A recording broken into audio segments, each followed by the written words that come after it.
Khairatabad MLA Danam Nagender సంచలన వ్యాఖ్యలు చేశారు. తనకు తెలియకుండానే తన నియోజకవర్గంలోని ఓ ఈద్గా గ్రాండ్ వద్ద సబ్ స్టేషన్ కు శంకుస్థాపన చేశారని, తాను వెళ్లి దాన్ని పగలగొట్టానని చెప్పారు.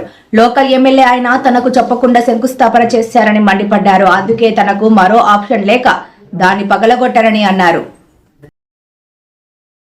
గ్రౌండ్ ఉంది అధ్యక్ష, ఆ ఈద్గా గ్రౌండ్ లో సిపిడిసిఎల్కి మన ఒక సబ్ స్టేషన్ గురించి ల్యాండ్ అలాట్మెంట్ ఇచ్చారు. అక్కడ ఇప్పుడు రంజాన్ నడుస్తుంది, ఈద్గా గ్రౌండ్ అది, దాని పక్కకు వేరే ప్రభుత్వ స్థలం ఉంది. ఆ స్థలంలో కొంచెం నాకు క్యాంప్ ఆఫీస్కు స్థలం ఇవ్వమంటే అది వాళ్ళు ఐడెంటిఫై చేయలేకపోయారు. సబ్ స్టేషన్కు నేను లోకల్ ఎమ్మెల్యే ఉంటే నా నాలెడ్జ్ లేకుండా నేను ప్రివిలేజ్ నోటీస్ ఇస్తే కూడా యాక్షన్ తీసుకుంటారో లేదో అని చెప్పి మీరు చెప్తా ఉన్నాను. ఎందుకంటే ప్రివిలేజ్ మోషన్ ఇచ్చేటువంటి నాకు నా హక్కు ఉంది కాబట్టి, నా ఫండమెంటల్ రైట్ కాబట్టి నేను చెప్పొచ్చు. కానీ నా ప్రమేయం లేకుండా, నా యొక్క ప్రెజెన్స్ లేకుండా అక్కడ ఫౌండేషన్ వేశారు. నేను పోయి నా రెగ్యులర్ స్టైల్లో పలగొట్టాను పోయి. ఎందుకంటే ఇక నాకు వేరే ఆప్షన్ లేదు కదా సార్. ఆప్షన్ ఉన్నప్పుడు అంటే వేరే తీరు చెప్పొచ్చు.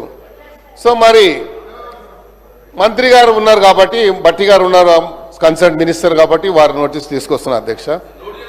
ఇక తర్వాత చెప్తా ఉండు రాదుబాయి